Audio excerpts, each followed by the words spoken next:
Hola, ¿qué tal? Saludos, bienvenidos a esta emisión de Padilla en América a través de Infoba América y a través de economía y finanzas.net. Muchas gracias por estarnos acompañando. Hoy vamos a estar hablando acerca de los retos, vamos a hablar de los retos de la economía mundial en este momento a partir del análisis de una casa de estudios importante, y para eso tenemos a alguien de calibre importante también para hablar del asunto, pero antes, por supuesto, tenemos que hablar acerca de esta jornada bursátil y cómo comenzó la semana. Daniel Estico, editor de Economía de Infobae. Alberto, la semana comenzó muy mal porque obviamente el fin de semana surgió la noticia sobre el rescate financiero a Chipre y eso generó cierto temor en Wall Street, que obviamente estaba esperando alguna noticia para justificar una toma de ganancias, y el Dow Jones terminó con una baja del 0,43%, con un aumento importante del volumen. ¿Te acordás que en las últimas semanas veníamos hablando de que el volumen de operaciones era muy bajo y hoy superó los casi 120 millones de acciones? Todavía está lejos de los máximos históricos, pero es una señal de que la baja se dio con aumento de las órdenes de ventas, y eso también arrastró al NASA, que cayó 0,36%, el Standard & Poor's 500 con 0,55% de pérdida, y también se registró una baja generalizada en la región. El Bovespa de Brasil terminó con una baja del 0,18%, el índice de México con una baja de 1,72%, el índice selectivo de Chile con 0,12% de caída, la bolsa de Lima 0,2%, la bolsa de Colombia también 0,99%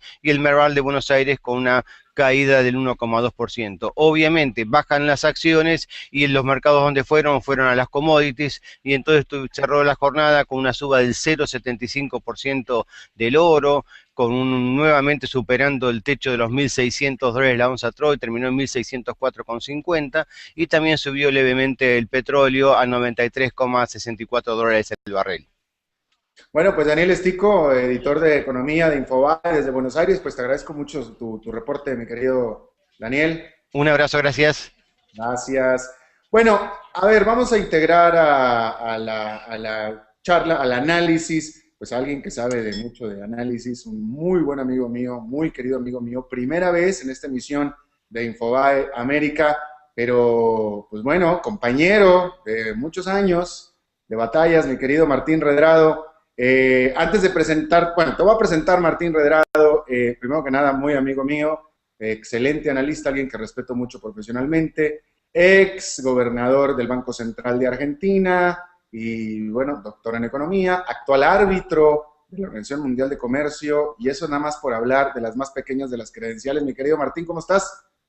Gracias, Alberto, un gusto de acompañarte. Muchas gracias, Martín. Oye, a ver, hoy precisamente me llegó a mí una newsletter, un correo electrónico por parte del Economist Intelligence Unit, que es básicamente la revista The Economist, donde ellos hablaban que están esperando un segundo semestre relativamente tranquilo, que es la primera vez que ellos están sintiéndose bastante tranquilos con respecto a la estabilidad de la economía mundial, pues fácil en los últimos años. Y bueno, y en ese sentido se me ocurrió preguntarte, ¿cuál es tu perspectiva? Si tú estás igual de positivo, igual de optimista, o si ves algunos cisnes negros o áreas de problema, y sobre todo que justamente hoy también se dio lo de Chipre, ¿no?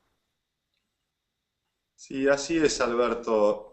Analicemos la economía norteamericana con un crecimiento razonable, un crecimiento del 2,5% hacia adelante, lo cual muestra, digamos, no un resurgimiento de la economía norteamericana, pero por lo menos en este año, habiéndose resuelto en el corto plazo los problemas fiscales, no aparecen grandes nubarrones.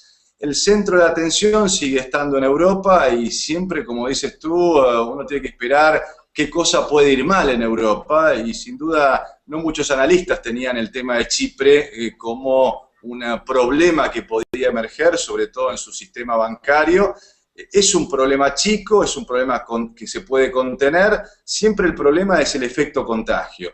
Es cierto que está la voluntad de todos los líderes europeos de mantener al euro, más allá de las dudas que había, sobre todo en años anteriores. Creo que en varias oportunidades hemos hablado, Alberto, de que cuando uno conversa con los hacedores de políticas públicas en Europa, existe un compromiso político de mantener al euro, más allá de los análisis económicos que podamos realizar. Por lo tanto, si se va a mantener al euro, si cada vez que haya un problema va a aparecer una red de seguridad, lo que podemos asegurar es que el crecimiento va a ser mediocre o inexistente en la Unión Europea y por lo tanto allí, digamos, no tenemos crisis, pero tampoco tenemos mucho para festejar. En el caso de Japón, que es la tercera economía, después si quieres hablamos un poco de China para completar el escenario mundial, allí han encontrado a través de la devaluación de su moneda un mecanismo de poder salir del crecimiento cero que han tenido. Sin embargo, no espero grandes novedades en términos de crecimiento, más bien un crecimiento mediocre.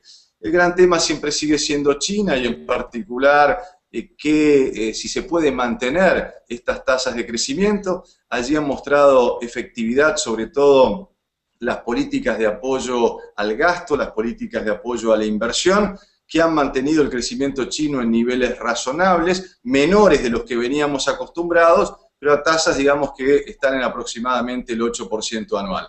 Con lo cual, lo que sigue estando en la mira hoy por hoy es Europa, en términos de sorpresas, pero si no tenemos sorpresas, tenemos un crecimiento mediocre por delante, en donde nuevamente el foco de atención está en los mercados emergentes. El dinamismo, el crecimiento viene de los países de Asia, de América Latina y en menor medida de África. Claro. Ahora, con respecto a hace un año, de un año para acá, de marzo del año pasado a marzo de este año, ¿tú dirías que la situación en el mundo en general está mejor? Y obviamente me refiero prácticamente a Europa, pero ¿tú te sientes más a gusto con la situación actual que la de hace un año? Mira, yo tenía esta certidumbre de que no iba a existir una crisis en Europa en donde se iba a salir del euro. Creo que esta era la duda más discutida entre los analistas y hacedores de políticas públicas. Yo era el de los que creía, en base a información y en base a análisis, que el euro se iba a mantener a cualquier costo. Por lo tanto, quizás hoy tenemos eso que era un análisis de pocos hace un año, ya es bastante más compartido hoy en el mundo y por lo tanto hemos evitado, Alberto, el escenario de crisis, el escenario de una salida desordenada de los países europeos del euro, con lo que eso podía tener en términos de daños colaterales hacia la economía mundial. ¿Qué quiero decirte? Se ha evitado lo peor. Tampoco estamos en un escenario que muestre que las cosas han cambiado sustancialmente. Los problemas se van solucionando lentamente y se va en un esquema de tirar las cosas hacia adelante. Ya. En ese contexto, esa situación de que Europa no estaba dando buenas noticias y tú mismo acabas de mencionar que los mercados emergentes van a ser los que van a acaparar la atención. La pregunta que yo te tengo es, todo este exceso de circulante que hay en el mundo, que ha sido propiciado justamente por este escenario que tú estás poniendo, que se ha dado en los últimos años y que ha beneficiado tanto a América Latina, bueno, ya podremos discutir si ha beneficiado o no en el sentido del influjo de capitales que ha llegado hacia América Latina. ¿Cuándo se va a cambiar eso? ¿Qué es lo que tienes que pasar o cuánto tiempo más crees que va a durar esta situación actual?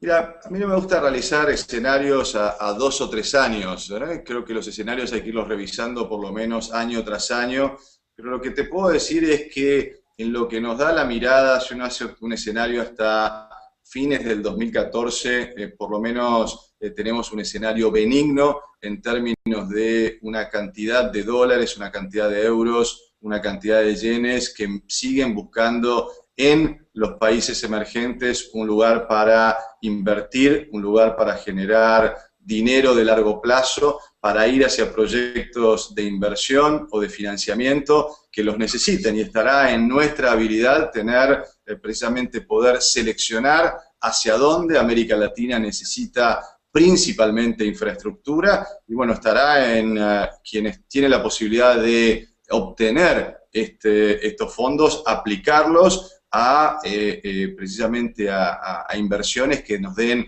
una rentabilidad importante desde el punto de vista social. Ya, bueno, ahora vamos a Argentina. En este escenario en el que acabamos de establecer que la situación internacional pues está mucho mejor, que ya no hay crisis, que pudimos evitar la crisis, donde ciertamente América Latina ha estado, en general, como conjunto, ha estado creciendo de manera importante. En Argentina se siguen dando noticias para contener, para tratar de controlar la salida de dólares, o no sé, tú me darás un poco más el tipo de noticias que están dando, pero justamente hoy se dieron nuevas noticias para tratar de contener la salida de dólares, a como lo veo yo desde acá. Pero la pregunta que yo te tengo es, ¿qué es lo que está pasando en Argentina? Es decir, ¿qué no se habían tomado medidas anteriormente para contener la salida de dólares justamente para eso, para contenerlas? Pero pareciera que con las nuevas medidas que están tomando, parece que no están teniendo resultado estas medidas. ¿Qué está pasando?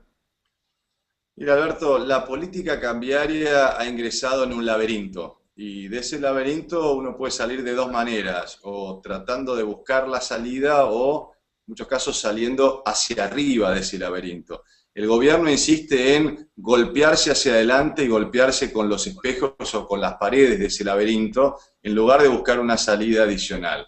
En definitiva, Argentina ha entrado en un camino de restricciones cambiarias, y a las restricciones las tenés que seguir con más restricciones. Y el gobierno viene corriendo por detrás de las filtraciones que tiene hoy el sistema cambiario, en donde los controles no terminan de controlar absolutamente todo, y por lo tanto en los últimos meses se había visto una salida de fondos importantes en el sector turismo, donde había una diferencial de precio beneficiosa precisamente para que la gente gaste dinero en el exterior, y el gobierno entonces buscó cerrar ese torniquete en el día de hoy aplicando un impuesto del 20% a aquellos que compran pasajes o paquetes turísticos u hoteles en el exterior. En definitiva, es una política de control que nos lleva a más controles y que en lugar de buscar la abundancia de dólares que hay en el mundo, se queda con una política restrictiva, con una política de mirada corta, que nos lleva a predecir que en el futuro vamos a tener más de lo mismo, es decir, más restricciones para tratar de poder tapar esta salida que viene por algunas filtraciones. Ok, y bueno, me contestaste la siguiente pregunta que te iba a hacer. O sea, entonces, ¿cómo termina esto? Evidentemente, de nuevo, las repetidas medidas que están tomando indican claramente que no están obteniendo los resultados que ellos querían, ¿no? Que ellos están buscando. Entonces, ¿cómo termina esto? ¿Cómo se va a salir? ¿En qué va a terminar este asunto? Mira, Alberto, mientras Argentina tenga soja y siga exportando y siga teniendo buenos precios internacionales, con una cantidad de restricciones va a tener dólares suficientes como para que la rueda de la economía camine a paso trabado. Es decir, hoy por hoy el costo de todas estas medidas es que el sector privado en la Argentina está trabado. La inversión ha caído en forma vertical. No hay nadie que tenga un horizonte de más de 60 días y eso lo que se paga es en términos de crecimiento. Argentina tiene un crecimiento raquítico hacia adelante, muy mediocre, comparado con otros países de la región. Tú miras hoy Perú, miras Colombia, miras Uruguay, por supuesto Chile, también Brasil, que tiene otro tipo de problemas, ni que hablar México. Toda la región está creciendo a un 4, un 5 o más por ciento. Argentina va a crecer la mitad. Por lo tanto, va a seguir con este tipo de trabas que lo que generan es mayores dificultades al sector privado. ¿Para qué? Para invertir y para generar empleo. Estos son los dos costos que tiene la Argentina por delante de esta política. Ahora, ¿cuál sería la solución? Es decir, ¿qué tendría que hacer en materia de reforma económica este gobierno para no tener que tomar más de este tipo de medidas? Y déjame te lo digo de esta manera, y sufrir, porque para algunos países es sufrimiento en América Latina, sufrir del influjo tan grande de dólares que están teniendo algunos países de América Latina, porque a mí me parece increíble cómo países están tratando de defender de que no entre tantos dólares, mientras que en Argentina están luchando para que no salgan. Mira, a propósito de eso, hace poco autoridades peruanas me consultaban acerca de cómo hacer para poder neutralizar la llegada de divisas y qué hacer para no apreciar el tipo de cambio, ¿no? Yo les recordaba, porque eso tiene un impacto también sobre los sectores productivos. Yo les recordaba que en el 2005, con Roberto Labaña como ministro de Economía, habíamos generado un encaje, un depósito indisponible para aquellas inversiones de corto plazo de un 30%, de manera tal de poder sostener esta cantidad de dólares que alguna vez los recibió Argentina, estábamos hablando en el 2005, y bueno, y que ahora tenemos un panorama totalmente contrario. Lo que se necesita, Alberto, es un programa económico profesional que permita hacer converger las principales líneas de política económica. ¿Qué quiero decir con esto? Necesitas que haya una convergencia entre la política de gasto público con la política de recaudación, con la política salarial, con la política cambiaria y con la política monetaria. Es decir, estos 5 elementos de la política económica deben converger hacia tasas de crecimiento que sean semejantes. No podés tener el gasto que va por un lado, la recaudación que va por el otro, la cantidad de dinero que crece a un 40% anual. No tenés una sintonía de todas estas variables en términos de programa económico, y esto lo que genera es mucho ruido en la economía. Al margen de eso te puedo mencionar los problemas que hay con las estadísticas que habría que corregir, que ya son conocidos por todo el mundo, por eso no quiero caer en lugares comunes, y también un sesgo muy importante del sistema impositivo argentino, que es un sistema que castiga la inversión, es decir, que no fomenta a aquel empresario, a aquel emprendedor que quiere precisamente poner su capital a trabajar. Tenemos muchos impuestos que castigan la inversión. Así que te diría, un programa económico profesional que haga converger las principales líneas de política económica junto con políticas impositivas que alienten la inversión y que precisamente nos den un horizonte de mediano plazo. ¿Qué es lo que va a hacer reventar esta situación? Retomo la pregunta anterior, porque tú dices mientras la soja siga exportando soja argentina, pero la verdad de las cosas es que la soja tiene un precio muy bueno, pero ha dejado de subir. Los commodities en general han dejado de aumentar de precio. Y esta situación no puede sostenerse por mucho, vaya, indefinidamente. Entonces te pregunto yo, ¿qué es lo que va a tener que pasar para que esta situación explote? Mira, por ahora la situación es manejable con un menor crecimiento. La pregunta más si Argentina explota es ¿cuál es el costo de oportunidad? ¿Cuánto está dejando Argentina de crecer, de generar empleo, de generar mejor calidad de vida para sus habitantes? ¿Cuánto está dejando sobre la mesa en comparación a otros países de América Latina? Porque, bueno, este es el costo. El costo es, el gobierno pone una gran cantidad de restricciones y a pesar de eso ha terminado generando un superávit comercial. Si tú miras la cifra del excedente comercial que ha tenido la Argentina, ha sido de 13.000 millones de dólares, con una cantidad de restricciones a las importaciones que ha hecho más ineficiente al sector privado, que le ha generado una cantidad de trabas, que no le ha permitido invertir, pero a la hora de la hora, como dirían algún amigo mexicano, los 13.000 millones de dólares como para poder hacer que la economía argentina, que Argentina Sociedad Anónima pueda seguir funcionando, están. Por lo tanto, digo, mientras no haya una crisis de caída del nivel de ingreso de divisas, y esto puede ser por una caída importante en términos de alguna inundación, alguna sequía, que por supuesto hay que mirarlo bastante de cerca. El gobierno lo que ha hecho es que con estas restricciones va generando una economía de frazada corta. Se tapa la cabeza y se destapa los pies, pero la frazada la sigue teniendo a un costo obviamente de tener en un caso frío. Hay muchos argentinos que hoy por hoy no tienen una mejor calidad de empleo, no tienen un mejor salario, y este es el costo que está pagando hoy nuestro país por no tener mejor calidad de políticas públicas. Claro. Bueno, pues Martín Redrado, ex gobernador del Banco Central de Argentina, actual árbitro de la Organización Mundial de Comercio, como siempre te agradezco muchísimo tu buena disposición a charlar conmigo y con nosotros, mi querido Martín. Ha sido un verdadero placer, Alberto, como siempre, acompañarte ahora en este nuevo ciclo, y bueno, hasta cada momento.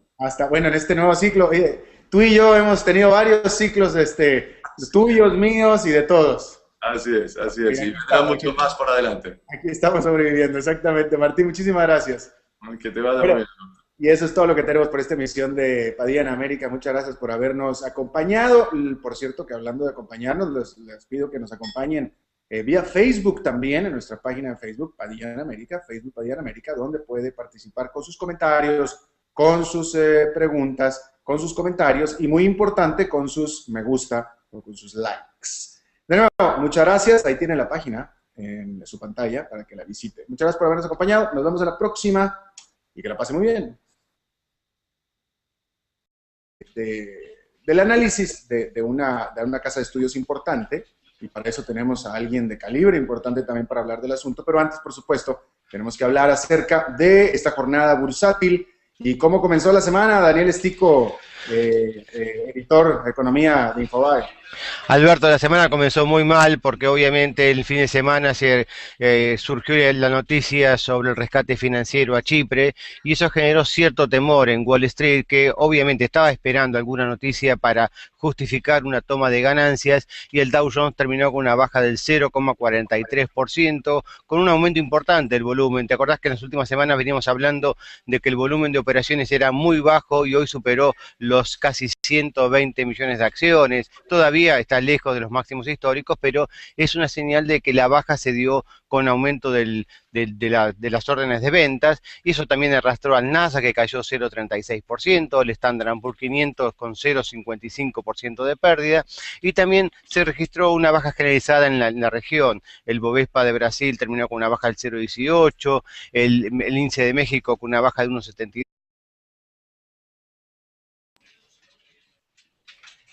Hola, ¿qué tal? Saludos, bienvenidos a esta emisión de Padilla en América a través de Infobae América y a través de economiayfinanzas.net. Muchas gracias por estarnos acompañando.